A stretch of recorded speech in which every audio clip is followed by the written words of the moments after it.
이 시간 함께 나누실 말씀은 출애굽기 19장 16절에서 25절까지 말씀입니다. 출애굽기 19장 16절에서 25절까지 말씀 저랑 한 절씩 교독하도록 하겠습니다. 셋째 날 아침에 우레와 번개와 빽빽한 구름이 산 위에 있고 나팔 소리가 매우 크게 들리니 진중에 있는 모든 백성이 다 떨더라. 모세가 하나님을 맞으려고 백성을 거느리고 들에서 나오니 산 기슭에 서 있는데 시내산의 연기가 자욱하니 여호와께서 불 가운데서 거기 강림하심이라. 그 연기가 옹기 가마 연기같이 떠오르고 온 산이 크게 진동하며 나팔 소리가 점점 커질 때 모세가 말한지 하나님의 음성으로 대답하시더라. 여호와께서 시내산 곧 그 산 꼭대기에 강림하시고 모세를 그리로 부르시니 모세가 올라가매 여호와께서 모세에게 이르시되 내려가서 백성을 경고하라. 백성이 밀고 들어와 나 여호와께로 와서 보려고 하다가 많이 죽을까 하노라. 또 여호와에게 가까이 하는 제사장들에게 그 몸을 성결히 하게 하라. 나 여호와가 그들을 칠까 하노라. 모세가 여호와께 아뢰되 주께서 우리에게 명령하여 이르시기를 산지위에 경계를 세우고 산을 거룩하게 하라 하셨은즉 백성이 시내산에 오르지 못하리니이다. 여호와께서 그에게 이르시되 가라. 너는 내려가서 아론과 함께 올라오고 제사장들과 백성에게는 경계를 넘어 나 여호와께로 올라오지 못하게 하라. 내가 그들을 칠까 하노라. 모세가 백성에게 내려가서 그들에게 알리니라. 아멘. 예, 성경 인물을 계속 좀 살펴보다가요. 다 됐습니다. 사람이 없어서 마지막으로 준비하던 사람이 부살렐이라는 사람이 있었는데 솔로몬 성전을 이제 지을 때 주된 역할을 했던 사람을 저희도 이렇게 테바올도 건축했으니까 한번 좀 살펴보자 하다가 이게 언제 끝날지 모르겠더라고요, 준비가. 그래서 이번 주 수요일에는 안 되겠다 싶어서 이렇게 좀 계산해 보니까 그러면 언제 또 다시 하나님 기회 주셔서 사람을 우리가 성경 인물을 살피게 되면 그때 다시 부살렐부터 시작을 하자 생각을 하고 왜 그런 생각을 했는지 아시죠? 네, 딴 사람 해도 여러분들 한 줄 모르실 것 같아요. 그래서 뭐 이렇게 모세를 해도 모르실 것 같아서 좀 시간이 지난 다음에 성경 인물을 다시 하면 좋겠다 생각을 하고 성경에 있는 그 사실 뭐 지명이라고 하긴 좀 그렇고요. 그냥 장소, 성경에 나온 장소와 거기에 있었던 사건들을 좀 우리가 한번 살펴보면서 거기서 어떤 하나님이 주시는 메시지를 찾아보면 어떨까라는 생각을 좀 하게 됐고요. 그 생각을 좀 오래전에 했습니다. 그래서 계속 마음에 부딪히는 게 출애굽 여정에 있었던 장소들이었는데 사실 그 여정 장소들을 순서대로 할까 하려는 생각도 있었지만 그보다도 이제 첫 시간이니까 그래도 신 거 하나 가야지 하면서 시내산을 좀 생각하게 됐습니다. 근데 그 생각이 후회로 이제 곧 돌아오게 된 건 얼마 안 가더라고요. 30년 전에 이렇게 공부했던 그 자료들도 뒤져보면서 그런 자료는 그 인터넷도 없더라고요. 그래서 그 노트도 찾아보고 뭐 폰라드부터 해서 마틴 노트 뭐 이렇게 찾아서 이 시내산에 대한 것들 그리고 우리 전도사님이 저에게 주신 바이블 웨이라는 자료가 굉장히 또 많이 도움을 줘서 오늘은 좀 시내산을 저희가 좀 살펴보고 그 장소를 살펴보고 그 시내산에서 있었던 일들 그 중에 이제 대표적인 일을 좀 살펴보면서 그 사건이 우리에게 좀 주는 메시지가 뭘지 좀 살펴보려고 합니다. 그래서 몇 주가 될지 모르고 뭐 1년이 넘게 갈 수도 있다는 생각을 좀 합니다. 이렇게 장소를 계속 좀 찾아보려고 하는데 여러분 이스라엘 백성들이 이스라엘 백성이 된 것은 사실은 야곱 때부터긴 하죠. 근데 그들이 정말 하나님의 백성, 그러니까 하나님의 말씀을 가진, 하나님의 율법을 가진 하나님의 선민이 된 민족 공동체, 어떻게 보면 교회 공동체가 된 것은 사실은 출애굽 사건이 그 시작이라고 볼 수 있습니다. 고역의 땅 애굽을 빠져나와서 그들이 홍해를 건넜죠. 그리고 광야로 들어간 뒤에 이 광야 생활, 사실은 한 몇 주면 끝날 수 있는 생활인데 그게 40년을 갔단 말이에요. 그 40년 동안에 그 무엇이 그들에게 있었냐? 그것은 정말 그들에게 있어서는 결과적으로 은혜의 시간이 될 수밖에 없었습니다. 그들이 광야에 들어가서 경험했던 것, 이제까지 경험하지 못했던 정말 색다른 경험들을 하게 되죠. 마라의 쓴물이 나뭇가지 하나로 인해서 단물, 먹을 수 있는 물이 변화되는 그런 일들도 경험했고요. 매일 아침 하늘에서 그 하나님이 주시는 하늘의 음식이 내려오는 것도 경험했습니다. 반석에서 물이 터져 나와서 백성들이 갈증을 겪고 있었을 그때 그것이 다 해결되는 놀라운 경험도 했죠. 이제는 어느 목사님이 이 모세, 그러니까 십계라는 영화가 있잖아요. 근데 영화를 연극 무대에서 하는 것을 보러 가신 적이 있답니다. 그 얘기를 왜 하시나 그랬더니 저도 그때 한번 듣고는 여러분들에게도 이 경험이 좀 있었으면 좋겠다는 것이 무대가 굉장히 컸대요. 뭐 세종문화회관 정도 되는 홀이었다고 하니까 그래서 많은 사람들이 정말 등장인물도 많고 근데 모세가 반석을 탁 치면서 물이 쫙 터져 나와야 되는데 탁 쳤더니 이렇게 수도꼭지 저희 세게 틀었을 때 그 정도로 쫙 나오더라는 거죠. 근데 여러분 그걸로 60만 명이 먹었을 수 있을까요? 수돗물 하나 틀어가지고 아무리 세게 나와도 60만 명이 먹었다. 그러니까 그게 상상이 안 가는 거예요. 60만 명이 갈증을 해소할 정도로 물이 반석에서 터졌다라는 걸 저는 상상이 안 되는 거예요. 그 얘기를 목사님이 하시는데 그 목사님이 그걸 보면서 물줄기가 세니까 야 엄청나다 그러면서 생각이 든 게 저 무대에 있는 사람들도 저걸로 먹으려면 한 20, 30분은 걸리겠는데 라는 생각을 하셨다는 거예요. 그럼 60만 명이 먹으려면 어느 정도 물줄기였을까 이 생각을 해봤다는 겁니다. 여러분 그거를 이제 이스라엘 백성들이 이 광야에서 경험을 한 거예요. 반석을 쳤을 때 강 같은 게 흐르지 않겠습니까? 최소 중랑천은 흐르지 않았을까? 그 정도는 흘러야 그 정도 먹지 않겠냐라는 거죠. 그럼 그 경험이 예사의 경험이 아니잖아요. 어마어마한 경험이거든요. 광야의 이들의 생활은 정말 하나님을 직접 눈으로 보는 시절이었다라는 겁니다. 하나님이 직접 마시게 하셨고 하나님이 직접 먹이시는 그 생활을 한 것이 바로 광야라는 것이죠. 그리고 오늘 본문처럼 이 광야 생활의 시작이 하나님의 산에서 하나님께서 모세에게 그러니까 율법을 주는 이렇게 우리가 잘 아는 십계명을 주는 사건, 이 사건이 그 정점에 이르게 되죠. 백성들은 이 산이 보이는 그 광야에서 벌판이죠. 장막을 친 다음에 그 산 위에 하나님이 연기 가운데 강림하시는 것을 사실 목격하게 됩니다. 그리고 하나님과 그 공동체, 모세를 통해 이 공동체와 정식 계약을 맺으시는 거죠. 그래서 정말 명실상부 이제 이스라엘은 전능하신 하나님의 백성이 되게 됩니다. 정말 뭐 성경의 예전 개역 한글의 표현처럼 상천하지의 하나님이 이스라엘의 하나님이 되시는 사건이 바로 이 시내산에서 일어나게 됐다라는 것이죠. 개인적인 어떤 신앙의 역사에서도요, 그 여호와 하나님이 나의 하나님이 되는 경험들을 하실 때가 있습니다. 그리고 그 경험들을 하셨기에 우리가 정말 주님의 백성으로 지금도 살아가고 있는데 그 사건이 이스라엘 공동체에게는 바로 이 시내산 사건이라고 볼 수 있다는 것이죠. 그러니까 굉장히 의미 있고 어마어마한 사건이라고 할 수 있다는 거죠. 이 시내산에서 있었던 일, 모세와 하나님이 만나 주셨고 율법, 십계명을 받게 된 사건. 이때 처음 만난 게 아니죠. 우리 성경 이 10개 사건 이전에 광야에서 목동 생활을 하던 모세를 하나님이 만나 주신 그때는 이제 호렙산이라고 표현이 되는데 그 산이 바로 이 산입니다. 이게 좀 이따 말씀드릴 때 이게 왜 그 산이 되냐라는 것 때문에 굉장히 이제 힘들어집니다. 저는 이게 어릴 때 교회 학교에서 배울 때 호렙산, 저기는 뭐 그 시내산 이름만 다르지 같은 산이야 이런 생각을 하면서 저희 어머니 따라서 광림교회 새벽 기도를 갔더니 목사님이 그러더라고요. 광림이 빛광자의 수풀림인데 그게 가시떨기 나무에서 이렇게 불 붙잖아요. 모세가 만났을 때. 그거라는 거예요. 그래서 거기 특별 새벽 기도의 이름은 호렙산 기도입니다. 그 호렙산 그리고 시내산. 그냥 같다라고만 배우고 이렇게 자라났어요. 그리고 나서 신학교에 갔더니 이제 제 모든 신앙의 지식의 근간을 막 흔들어 주기 시작합니다. 좀 이따 먼저 말씀드릴 텐데요.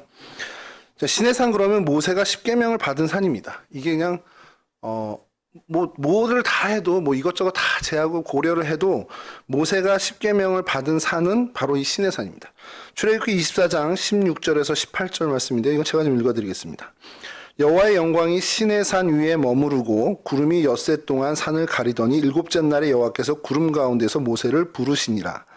산 위에 여호와의 영광이 이스라엘 자손의 눈에 맹렬한 불같이 보였고 모세는 구름 속에 들어가서 산 위에 올랐으며 모세가 40일 40야를 산에 있으니라. 이게 이제 모세가 십계명을 받았던 그 사건을 증거하고 있는 출애굽기 24장 이야기입니다. 아니, 출애굽기 말씀입니다. 이렇게 신의 산이라고 불리기도 하고요. 다른 명칭은 아까 말씀드린 것처럼 호렙산이 있습니다. 호렙산이 있는데 그것은 출애굽기 17장 뭐 신명기에도 나오고요. 열왕기에도 역대하에도 이 호렙산이라는 이름은 계속 등장합니다. 그리고 그것에 이제 하나 더 더해서 하나님의 산 호렙이라고 표현하는 곳도 출애굽기 3장에 있고 또 열왕기에도 그렇게 또 표현을 하죠. 출애굽기 3장에는 3장 1절에는 모세가 그 장인 미디안 제사장 이드로의 양무리를 치더니 그 무리를 광야 서편으로 인도하여 하나님의 산 호렙에 이르매. 이제 그 가시떨기나무 사건 바로 직전의 이야기죠. 그리고 열왕기상 19장 8절에는 또 이렇게 있습니다. 이에 일어나 먹고 마시고 그 식물의 힘을 의지하여 40주 40야를 행하여 하나님의 산 호렙에 이르니라. 이건 엘리야 얘기를 하는 거고요. 그렇게 이제 표현이 좀 다르죠. 하나님의 산, 또 호렙산, 하나님의 산 호렙, 그리고 그냥 단순히 하나님의 산이라고 하는 것이 출애굽기 4장과 또 18장, 24장, 또 사무엘상 10장 5절에도 이렇게 나오는데 이 사무엘상 10장 5절만 좀 제가 읽어드리겠습니다. 그 후에 내가 하나님의 산에 이르리니 그곳에는 블레셋 사람의 영문이 있느니라. 네가 그리로 가서 그 성읍을 들어갈 때에 선지자의 무리가 산당에서부터 비파와 소고와 저와 수금을 앞세우고 예언하며 내려오는 것을 만날 것이요. 이 장면은 사무엘이 사울에게 기름을 붓고 사울이 성령 충만하도록 그래서 이 선지자들을 만나서 성령 충만하게 되고 예언을 하게 됩니다. 이제 그럴 때에 그 속담 있죠. 사울도 선지장에 있냐? 이 사건에 바로 발단이 되는 그 장면을 사무엘상 10장 5절에서 증언하는데 그때 당시의 시대의 사람들, 그러니까 사사기 끝물의 이 사람들도 그 산을 지칭할 때 하나님의 산이라고 지칭을 했다라는 겁니다. 자, 이렇게 되면 그 산이 어디 있는지가 좀 궁금해질 수 있는데요.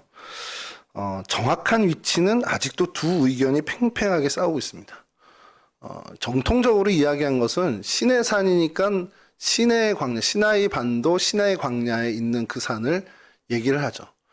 근데 이제 학계에서 얘기하는 겁니다. 이거 제 얘기가 아니라 시내 반도에 있어서 시내 산인데 그게 모세가 거기서 받았다고 해서 그 동네를 시내라고 부른 거 아니냐라는 얘기죠. 그러니까 어느 게 먼저냐 이거부터 이제 논란이 시작이 되고요.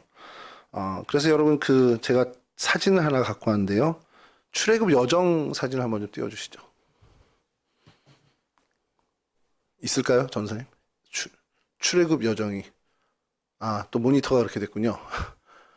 예, 저희 모니터가 좀 선을 얼른 바꿔야 되는데. 예, 바로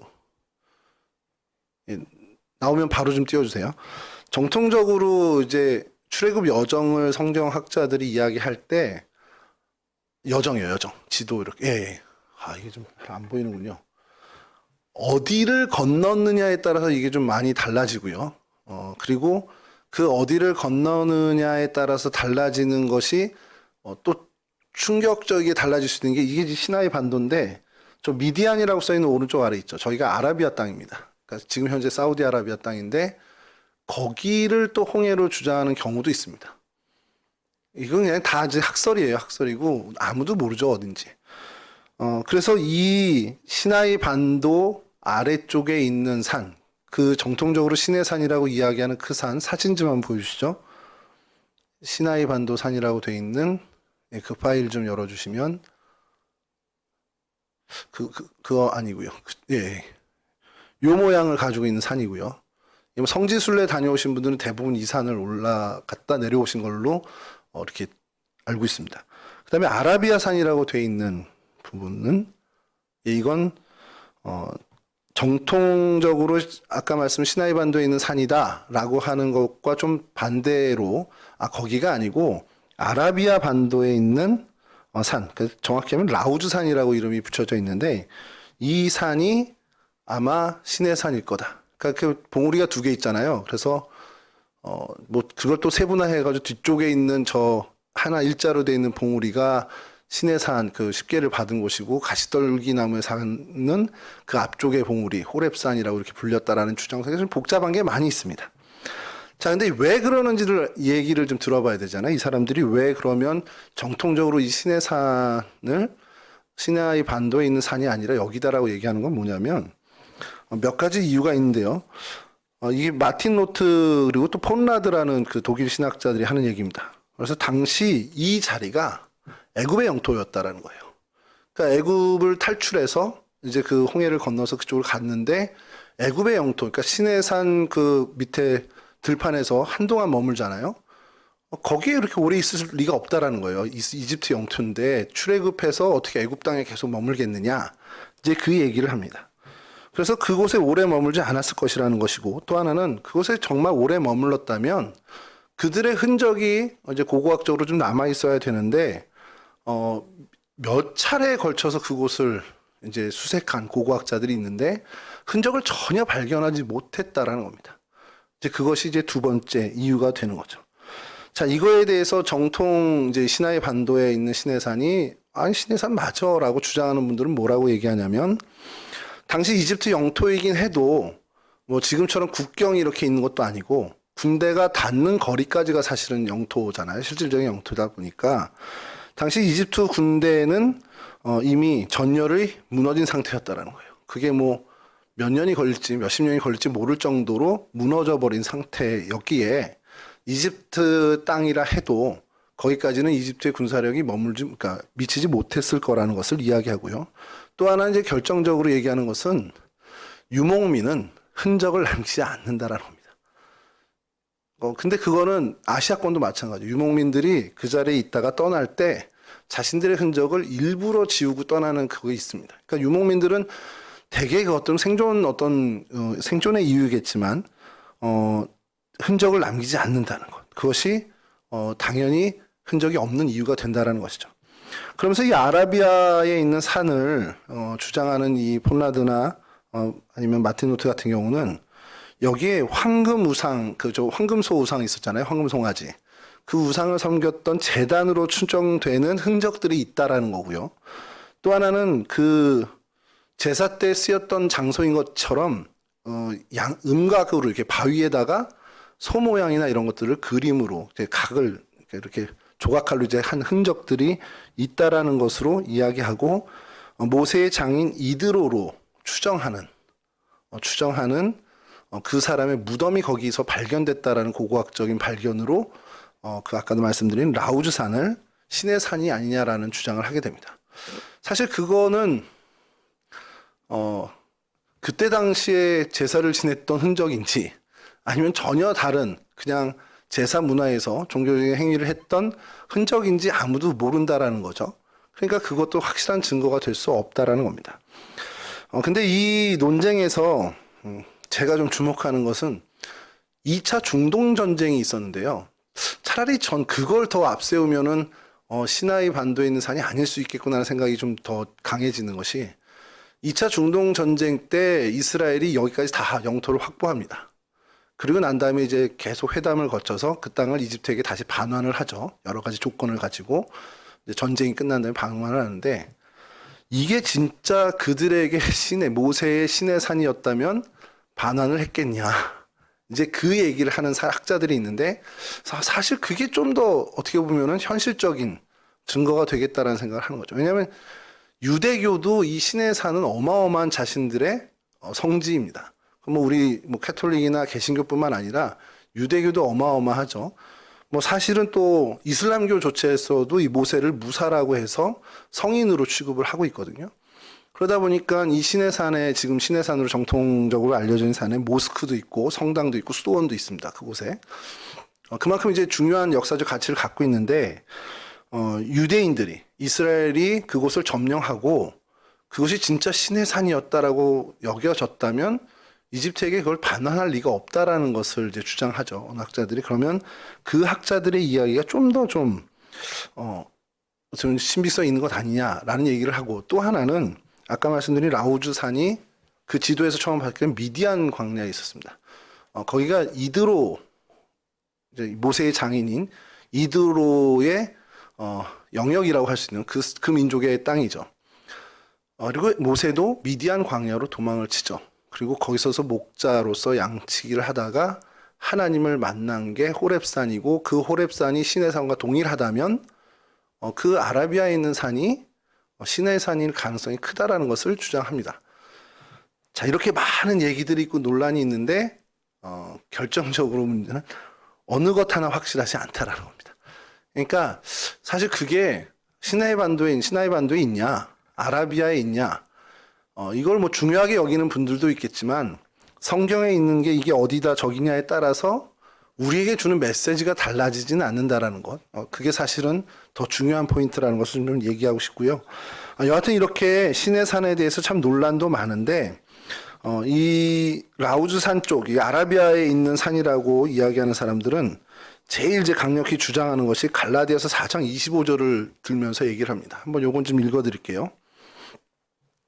이 하갈은 아라비아에 있는 신의 산으로서 지금 있는 예루살렘과 같은 곳이니 그가 그 자녀들과 더불어 종노릇하고, 이게 바울이 율법과 이제 은혜 이것을 설명할 때 율법, 구약, 그리고 어떻게 보면은 율법주의죠. 율법주의를 이야기할 때 하갈을 이제 사례와 이제 부딪히게 하고 또 이스마엘과 이삭을 대립시키고, 그래서 이 신의 산, 율법을 받은 신의 산과 예루살렘을 비교하면서 율법과 은혜에 대해서 이렇게 얘기를 합니다. 그러니까 우리는 이삭의 후손이고 그렇게 은혜의 자손들의 언약의 백성이라는 것을 이야기하는 거죠.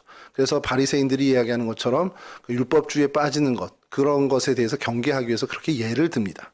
자, 근데 그 신의 산과 예루살렘을 대립해서 설명을 할 때 신의 산을 뭐라고 그러냐면 아라비아에 있는 신의 산이라고 표현한다는 거죠. 이걸 또 근거로 해서 아라비아에 있는 신의 산이, 그러니까 라우즈 산이 신의 산일 거다라고 주장하는 경우가 있습니다. 그러니까 이거는 뭐 우리가 판단할 수 있는 일은 아니고요. 여하튼 이런 논쟁이 많다라는 것을 저희가 좀 알면 좋겠는데, 사실은 이 이야기가 이런 어떤 그 계속되는 논쟁이 지금 사실상 중단돼 있는 이유는 이 사우디아라비아가 라우즈 산을 완전히 봉쇄하고 있습니다. 그래서 어떠한 고고학자들도 접근을 못 하고 있어요.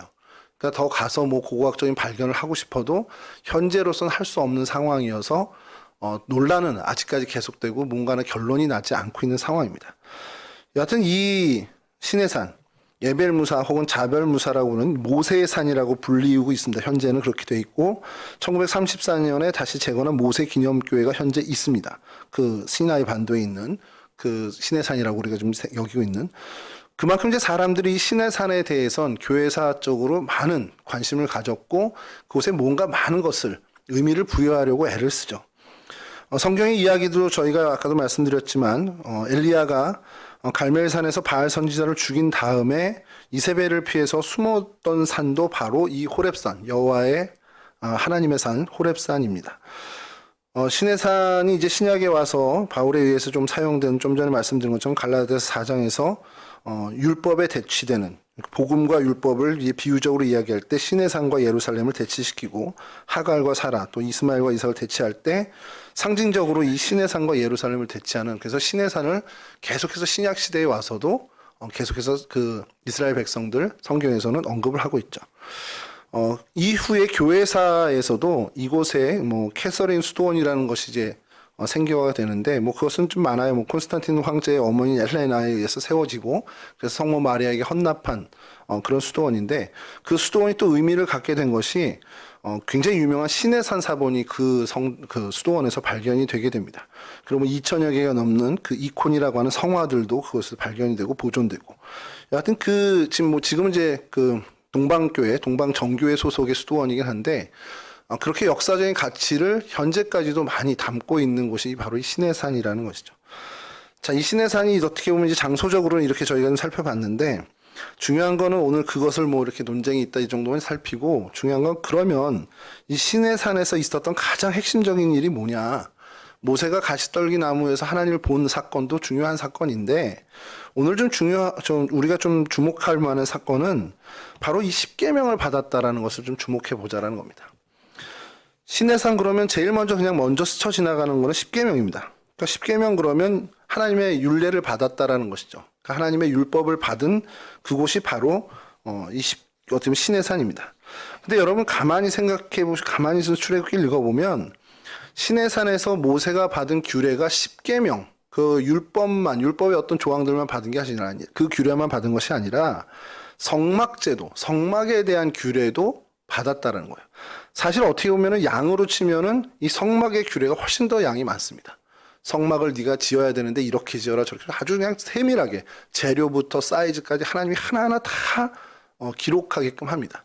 그러니까 이 출애굽기 19장 이후로, 그러니까 정확히 19장 20장 이후에 이 40장까지는 율법과, 그러니까 하나님이 어떻게 살아라 하는 그 율법과 성막은 이렇게 지어야 된다라는 이야기들로만 채워져 있습니다. 그러니까 쉽게 얘기해서 율법과 성막 요것으로 채워져 있다고 해도 과언이 아닐 정도로 다 그 내용이에요. 그러니까 이제 창세기부터 쭉 이제 성경 통독을 이어나가다가 출애굽기 19장 20장까지는 참 재밌게 잘 읽어갑니다. 그래서 그 다음부터 계속해서 율법이랑 성막 제조가 나오니까 의미를 안 갖고 그것을 계속 읽게 되면 지루하고 재미없어 성경 통독 거기서 끝나죠. 신약은 이제 뭐 마태복음 족보에서 끝나지만 그걸 잘 넘기면 누가복음 족보에서 끝나기도 하고요. 여하튼 근데 이게 왜 이렇게 하나님께서 율법과 성막에 대해서 이렇게 지대하게 하나님 관심을 갖고 이것을 정말 이렇게 강조하에 또 강조를 하셨냐라는 거예요. 사실 이 두 가지는 출애굽기에서만 언급되는 게 아니라요. 성경의 많은 곳곳에 많이 언급이 됩니다. 이스라엘 백성들의 사상과 그들의 삶에 아주 막대한 영향을 미치는 것이 바로 이 율법과 성막이죠. 그래서 우리가 여기서 의미를 좀 찾아야 되는 것이 뭐냐면 하나님이 어떤 의미에서 이 두 가지를 하나님의 백성, 이스라엘 백성 또 더 나아가 우리에게 이렇게 주신 것일까? 율법, 오늘날로 치면 하나님 말씀이죠. 이것을 주신 이유는 뭐냐? 하나님 백성다운 삶을 살아야 되는 게 이거다라는 거예요. 이렇게 살고 이런 거 하지 말고 살아야 하나님의 백성다운 삶을 사는 거야 라고 우리에게 알려주신 거예요. 그러니까 하나님의 사람다운 사람이 되라라고 알려주실 때 바로 이 말씀, 율법을 우리에게 주신 거라는 거죠. 이것을 이스라엘 백성들에게 주셨는데 대표적으로 10계명을 우리가 이야기합니다. 10개의 계명을 주셨는데 10개의 계명만 왜 이렇게 성경에 강조돼서 있을까라는 생각을 좀 해보셨을 거예요. 10계명으로 이제 압축해서 주셨는데 사실 이게 이 모세오경을 이제 기록하면서 기록자의 어떤 생각도 의도도 좀 담겨져 있을 것 같은 것이 이것이 다 알파벳, 그러니까 히브리 알파벳의 두음으로 이제 순서대로 돼 있다라는 겁니다. 그러니까 우리로 치면은 가나다 순으로 돼 있다라고 하는 건데 예컨대 이겁니다. 어느 분이 이걸 재미나게 표현해 줬더라고요. 1. 일체 나만 섬겨라. 2. 이상한 우상 만들지 말아라. 3. 삼가 너희 하나님 이를 망령되이 일컫지 말아라. 4. 사업을 함에 있어 안식일은 하지 말아라. 이런 식으로 이제 했다라는 거죠. 그러니까 왜 이렇게 했겠냐? 그러니까 편집자의 의도가 있든 하나님이 실제로 그렇게 주셨든 왜 이렇게 했을까? 쉽게 기억하라는 거예요. 옛날에 저희 무슨 이렇게 귀염송이가 있었잖아요. 이 일 하면 뭐 이렇게 하고 이 뭐 이렇게 하는데 저는 기억을 못 해가지고 아까까지 계속 생각했는데 생각이 안 나더라고요. 그러니까 그걸 외우면 그거는 알아요. 저희 할머니가 했다. 하나 하면 할머니가 이렇게 하는 이거는 아는데 그걸 지금 할 수는 없잖아요. 그러니까 그렇게 기억하기 쉽게 하기 위해서 10계명을 히브리 말의 첫 글자를 가지고 하셨다라는 거예요. 왜 기억을 시키려고 할까? 말씀드렸듯이 하나님의 사람이면 이렇게 살아야 돼. 하나님의 사람이면 이거 하지 말라면 하지 말아야 돼. 이것을 하나님이 이 율법을 통해서 이스라엘 백성에게 주셨다는 거예요. 그것도 이 시내산 사건이 그래서 의미를 갖는다는 겁니다. 자, 그러면 이 율법이 10계명이 그럼 오늘날에도 유효한 10계명이지만 그것이 오늘날은 성경 말씀으로 어떻게 보면 녹아 들어갔잖아요. 그러면 동일하게 하나님이 성경 말씀을 우리에게 주신 이유가 뭐냐? 그건 하나님 백성다운 삶은 이렇게 사는 거야라는 것을 알려주신다는 겁니다. 그러니까 우리가 세례를 받고 뭐 굉장히 어떻게 보면 큰 이제 그 어떻게 보면 매듭인데 세례를 받고 그리스도인이 됐어요. 스스로 자칭타칭 그리스도인이 됐습니다. 야, 나 이제부터 동성교회 등록했으니까 나 이제 교인이야. 나 이제 크리스찬이야. 이렇게 해서 삶으로 사는 것이 크리스찬이 아니라 하나님 말씀을 보고 듣고 그래서 하나님의 말씀대로 사는 것이 크리스찬의 삶이라는 것을 하나님이 우리에게 알려주시는 거라는 겁니다. 그러니까 이 굉장히 중요한 사건이 첫 번째 하나님이 당신의 백성에게 하나님 백성다운 삶은 이렇게 사는 거야 라고 주신 말씀을 주신 첫 번째 사건이 바로 이것이라는 거예요. 이 시내산 사건이라는 겁니다. 그런 의미에서 굉장히 중요하죠. 성경은 어떻게 주셨어요? 이렇게 할 수 있잖아요. 10개는 우리가 뭐 영화에서도 보고 많이 알잖아요. 하나님 친히 이제 돌판에 쓰셔 주셨는데 그럼 성경은 어떻게 주셨습니까?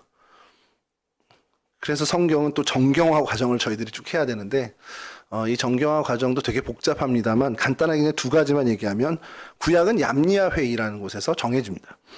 90년, AD 90년 경에 지금의 이제 야브네라고 하는 근데 뭐 요빠랑 가사 사이 그 지중해 연안에 있는 도시입니다. 거기서 아브네라고 하는 그 도시에서 성경 아카데미 같은 이제 조직이 있었습니다. 뭐 굉장히 좀 어려운데 요하난 벤 자카이라는 사람이 세운 학교예요. 그곳에서 야 이대로 가다가 우리가 다 유실할 수 있다 해서 정경의 목록을 완성을 하는데 사실 이거는 조금 그때 새롭게 한 것이 아니라 에스라가 이미 만들어 놓은 구약 정경의 순서를 다시 한번 확인하는 정도의 과정이었습니다. 이제 그럼 뭐 여러분 뭐 교회에서는 저희가 다시는 뭐 이렇게 언급하거나 접할 일이 없겠지만 우리 세준 형제는 이제 학교가 이제 복잡하게 들을 겁니다. 이제 그 다음에 신약은 카르타고 공의회라는 곳에서 확정이 되는데 이 카르타고 공의회는 한 번만 딱 열렸다 해산된 게 아니고요. 이 카르타고 공의회는 여러 차례 걸립니다. 그러니까 이게 시노드라고 하는 이건 좀 복잡한 단어인데 어떻게 설명하지? 이게 지금 현재 카톨릭에서도 이것을 계속 하고 있는데 어떤 문제가 생기면 여럿이 함께 모이는 겁니다. 모여서 그 문제를 계속해서 회의를 하는 거예요. 그래서 결정을 하고 해산하고 또 문제가 생기면 또 모이고 이걸 이제 그 정도 급에서 모인다 그래서 시노드라는 게 함께라는 단어와 길, 여정, 방법이라는 단어를 합쳐서 시노드 회의라고 하는데 카르타고에서 그 회의가 계속해서 열렸는데 397년에 뭐 그전에 251년, 255년, 348년 계속 열리다가 397년 시노드에서 이 성경 목록을 재결의를 합니다. 아예 없었던 게 아니고 이렇게 저렇게 여러 이제 버전들이 있는데 그것을 이제 확정하게 되죠. 그리고 419년에 그것을 다시 한번 재선언하는 그래서 카르타고 공의회가 그냥 우리가 역사적으로 성경 정경화 과정에서는 신약 성경을 확정지은 회의다 이렇게 얘기를 합니다. 자, 그러면 여러분 이런 얘기 할 수 있죠. 저희가 신학교 때 저도 이제 그 제일 들었던 의문이 그럼 결국 사람이 만들어낸 거네요. 이 성경의 어떤 정경은 사람이 정한 거네요. 이렇게 얘기하죠. 그럼 이제 교수님이 한마디 하죠. 정경은 이미 그 안에 정경으로서의 성령의 감동이 있기 때문에 이렇게 된 거다. 이렇게 얘기를 해주셔요. 무슨 말인지 모르겠는데 그렇게 들었습니다. 그리고 그 자체가 정경, 하나님 말씀이기 때문에 사람들이 그냥 그렇게 인정할 수밖에 없게 됐다라는 이제 역사 안에서 하나님의 섭리를 이야기하죠. 자, 그렇게 어쨌든 1500년에 걸쳐서 40여 명 이상의 기자를 통해서 기록된 것이 바로 이 성경 말씀입니다. 물론 그 안에는 성령의 감동이 있었고 하나님의 역사의 섭리가 있었기 때문에 그것이 오늘날 우리에게 하나님 말씀으로 우리가 얻게 된 것이죠. 인류에게 주신 정말 최고의 선물 중에 하나인 이 성경 말씀을 그렇게 우리에게 주셨습니다. 자, 그런데 아까도 잠깐 말씀드렸지만 신명기 9장 10절을 제가 읽어드리겠습니다. 여호와께서 두 돌판을 내게 주셨나니 그 돌판의 글은 하나님이 손으로 기록하신 것이요 너희의 총회 날에 여호와께서 산상불 가운데서 너희에게 이르신 모든 말씀이니라. 이걸 개역 한글판으로 좀 읽어드리면 여호와께서 두 돌판을 내게 주셨나니 그 판의 글은 하나님이 친수로 기록하신 것이요 너희 총회 날에 여호와께서 산상불 가운데서 너희에게 이르신 모든 말씀이니라. 아까도 말씀드렸지만 성경은 정경화가 될 때 어쨌든 간에 하나님이 사람의 손을 통해서 우리에게 주신 겁니다. 성경의 기록이 그렇죠. 사람의 바울을 통해서 바울 서신을 주시고 이렇게 한 사람의 손을 통해서 우리에게 하나님 말씀을 주셨는데 십계명의 이 두 돌판은 하나님이 직접 하나님의 손으로 기록했다라는 겁니다. 여러분 무게감이 다르지 않습니까? 하나님이 실제로 주셨다는 거예요. 자, 그래서 유대인들은요. 이 십계명을 어마어마하게 이제 소중하게 생각을 해서 막 그것을 이제 여러 가지 세세한 항목들로 막 이제 만들고 그래서 613가지의 세부 항목들을 만듭니다. 이제 바리새인들 율법주의자들이 그렇게 했죠. 뭐 몇 걸음 이상 걸으면 안 돼. 뭐 이러는 것 안식일에는 뭐 하면 안 돼. 이렇게 해서 아주 굉장히 확대해서 이렇게 얘기합니다. 근데 우리는 이미 알고 있잖아요. 그 10가지 계명을 우리는 단 2가지로 줄일 수 있는 능력을 가진 사람들입니다. 하나님 사랑과 이웃 사랑. 그것이 율법이요 선지자의 강령이라고 주님께서 말씀하신 것처럼 자, 그래서 법을 하나님이 이렇게 말씀으로 이렇게 주셨는데 이 법 그러면은 좀 거부감을 갖는 정서가 있는 사람들이 있어요. 특히 이제 저희 세대까지는 그런 것 같습니다. 이제 이집트에서 벗어났어요. 막 통제에서 벗어났는데 다시 법을 주면서 통제를 하려고 해. 이게 뭔가 조금 안 맞는 듯한데 하나님이 주시는 법은 우리가 지금 표현이 법이라고밖에 할 수 없어서 법이지만 자유케 하는 법이라는 겁니다. 그러니까 여러분 생각해 보면 제가 어릴 때 제일 많이 저희 이모한테 들었던 얘기는 야, 너 뛰지 마. 거기서 뛰어내리지 마. 이 얘기를 제일 많이 했어요. 이모님네 가면 이렇게 올라가면 한 4계단 올라가면 뛰어내리면 슈퍼맨이 되는 데가 있거든요. 뛰지 마를 제일 많이 들었습니다. 만약에 그거를 어기면 저는 뭐 혼나는 것도 혼나는 거겠지만 어디 사고 나서 팔다리가 부러지겠죠. 저에게 굉장히 어떻게 보면은 해가 끼쳐질 만한 일을 통제를 해주는 거죠. 그러니까 이것은 뭐냐면 저를 위한 거예요. 하나님이 우리에게 법을 주신 것도 근본적으로는 우리가 하나님의 백성답게 살기 위해서 우리의 유익을 위해 주신 거라는 거죠. 사실은 하나님의 법만이 아니라 어떤 사회 공동체든 국가든 어떤 사회 공동체든 어떤 규율이나 규례를 만든 이유는 서로의 유익을 위해서 서로가 이제 같이 살아갈 때 함께 잘 살아가기 위해서 만든 규례들입니다. 근데 이제 그게 역사적으로 이 법이라는 걸 가지고 집권자들이 악용을 한 사례가 너무 많죠. 사실 우리나라도 그것에서 자유롭지 않다 보니까 이 법이라는 것이 굉장히 부정적인 면으로 다가올 때가 많이 있습니다. 그래도 저희 세대 때까지는 그런 것 같아요. 뭐 저희 다음 세대는 잘 모르겠지만 저희 세대 때까지도 준법 정신 그러면 뭔가 이게 뭔가를 좀 이렇게 해서 우리를 통제하려고 하는구나 이런 생각이 들죠. 그래서 준법 정신이 우리나라가 좀 다른 선진국에 비해서 떨어진다 그러는 것이 뭐 우리나라가 이제 아직 선진국이 안 돼서가 아니라 어떤 그런 역사적인 좀 아픔들이 있어서 그런 것이다라는 생각도 좀 하게 됩니다. 여하튼 하나님도 이스라엘 백성에게 이렇게 친히 써서 정말 법을 통제는 아니지만 법을 주셨는데 그것이 진정한 이들의 자유를 주기 위함, 진정한 하나님 백성들에게 참 자유, 하나님의 백성으로서의 삶을 살아가 진짜 유익한 삶을 살기 위해서 주신 것이라는 겁니다.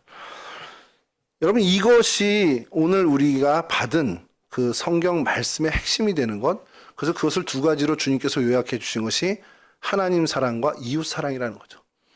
이것이 율법을 받은 하나님의 말씀을 받은 시내산 사건에서 핵심이고요. 이것과 거의 동등한 축으로 하나가 있는 것이 바로 아까 말씀드린 성막에 관한 규례입니다. 성막의 핵심 요소가 뭘까요? 성막 사진 한 번만 띄워주시죠. 예, 이게 성막 사진인데 이게 어디서 나온 사진이냐면요. 여러분 한 몇 년 전에 유행했던 게 이제 성막 조립 세트가 한참 판매했습니다. 기독교 백화점 가면. 그거 이렇게 막 이제 플라스틱으로 된 걸 이렇게 하고 그거 앞 표지가 이렇게 돼 있어요. 실제로 그 실 같은 걸로 다 이렇게 하거든요. 제가 한 두어 번 던졌었는데 저거 하다가 야, 플라스틱으로 이거 하는 것도 이렇게 짜증나고 힘든데 이거를 무슨 가는 실, 굵은 실, 뭐 교차로, 얼굴 이거 하는 그 규례들을 보면서 이렇게 정성을 들여서 성막을 짓게 하셔요. 그리고 그 성막을 어디에 두셨습니까? 그 배치도 좀 한번 보여주시죠. 이스라엘 진이 움직일 때마다 가운데 성막이 있고 그다음 레위인들이 있고 그다음 지파들이 이렇게 둘러싼 이렇게 진을 형성해서 나갑니다. 성막의 주요한 메시지는 하나님을 항상 중심에 모시고 살라라는 거예요. 내 삶에 하나님이 항상 계시는구나. 얼마나 가까이 계시는지 느끼게 해주셨냐.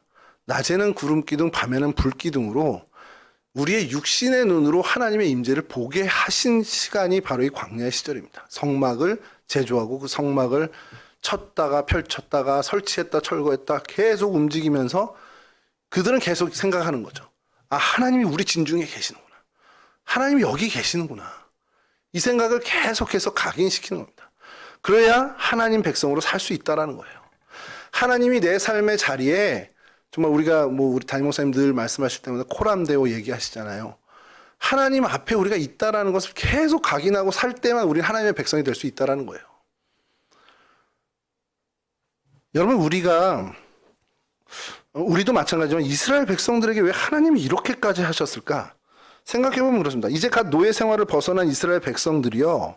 적과 꿀이 흐르는 땅 이스라엘 가나안 땅에 들어가기 전에 이 척박한 땅인 광야에서 계속 생활을 해야 되는데 그들이 아무것도 하나님이 보이지 않는다면 그들은 정말 무너졌을 거예요. 그러니까 그들의 육신의 눈에도 하나님이 계속 이곳에 계시는구나라는 것을 하나님은 계속해서 알려주실 필요가 있었다는 겁니다. 왜냐하면 연약하기 때문에. 이제 막 출애굽해서 하나님의 백성으로 첫걸음을 띈 사람들이니까 하나님이 우리 안에 계시는구나를 계속해서 상기시킬 수 있게 하나님이 이 성막을 이들에게 주셨다라는 겁니다. 여러분, 이게 오늘날에도 굉장히 논란이 많은 것 중에 하나가, 저희가 이걸 성전이라고 해요. 저희 어르신들, 저희 어머니 세대만 해도 예배당을 성전으로 보십니다. 근데 이거를 사실은 성전은 아니죠. 엄밀히 얘기하면 우리가 성전이죠, 우리가. 근데 그게 신앙생활이 어느 정도 되고 하나님과의 교제가 어느 정도 된 신앙의 연륜이 있는 분들은 되는데, 이제 막 주님을 알고 이제 신앙의 걸음마를 띈 분들에게 야, 이건 그냥 예배하는 장소야, 아무 의미 없어, 네가 성전이야, 이렇게 한다고 이게 되겠냐는 거예요. 초등학생한테 미분적분, 뭐 사실 저도 미분적분 못합니다 지금. 근데 미분적분을 가리키지 않고 그에 맞는 걸 가리키듯이 하나님은 항상 우리의 눈높이에 맞춰서 하나님의 가르쳐 주실 것을 가르쳐 준다는 거죠. 그러니까 사실은 그렇게 성막을 통해서 하나님의 임재, 하나님이 우리의 삶 가운데 계셔, 아, 내 삶의 지경에 하나님이 계시는구나라는 걸 성막을 통해서 계속 가르쳐 주신 것처럼, 그것이 이후에 솔로몬 성전으로 변화되고, 그래서 성전을 바라보며 성전에서 예배드리며 하나님 우리 가운데 계시는구나, 하나님 내 삶에 계시는구나라는 것을 각인시켜주고, 그것이 이후에 성전 시대가 지난 회당 시대에는 또 회당을 통해서 아, 하나님이 우리 가운데 계시는구나, 그런 성전의 의미, 성막의 의미를 갖게 해서 그렇게 하셨단 말입니다. 오늘날에는 예배당을 통해서 이 예배당이 성막의 의미를 갖고, 그렇게 하나님이 우리 가운데 계시는구나, 이곳에서 예배하며 이곳에서 은혜 받으며 아, 하나님이 내 삶에 계시고 내가 하나님 백성이구나를 계속해서 각인시켜 준다는 겁니다. 그러니 사실 우리가 성전, 교회, 예배당, 이것을 성전을 아끼는 마음으로 하는 것이 나쁜 것은 아니라는 거죠. 물론 이제 그것이 우상화되면 문제가 되지만 여전히 우리 가운데는 이 예배당을 통해서 하나님이 우리에게 주시는 메시지가 있다라는 겁니다. 여하튼 여러분, 이렇게 하나님이 말씀, 율법이라고 하는 말씀을 통해서 우리에게 하나님 백성다운 삶은 이렇게 사는 거야 라고 이야기해 주십니다. 그러니까 그것이 아까도 말씀드린 것처럼 하나님 사랑과 이웃 사랑이라는 하나님 백성다운 삶을 살아가는 것과, 그런 삶을 살아갈 때 하나님을 내 마음 중심에 놓고 내 삶의 자리 중심에 놓고 살아가는 것을 하나님은 이 시내산 사건을 통해서 우리에게 알려주셨다는 겁니다. 그래서 여러분, 성경을 읽으시다가 시내산이 딱 출애굽기 시내산이 나타난다 그러면 아, 그래, 모세가 10계명 받았지 10개가 뭐더라 이렇게 외우는 것도 좋은데, 아, 이 시내산 사건을 통해서 하나님이 우리가 하나님을 중심에 모시고 하나님 백성다운 삶을, 말씀을 지키며 사는 삶을 하나님이 살라고 우리를 일깨워 주셨지 라는 그 메시지를 저희가 계속 각인하며 우리의 삶 속에서 정말 하나님과 함께, 임마누엘 되신 하나님과 함께 하나님 사랑, 이웃 사랑이라는 하나님 백성다운 삶을 실현해 나아가는 그런 하나님의 백성들이 되어야 할 줄로 믿습니다. 이와 같은 은혜를 얻으시는 그 은혜의 주인공들이 다 되실 수 있기를 주님의 이름으로 간절히 축원합니다. 우리 445장 찬송하시고 주님 가르쳐 준 기도로 마치도록 하겠습니다.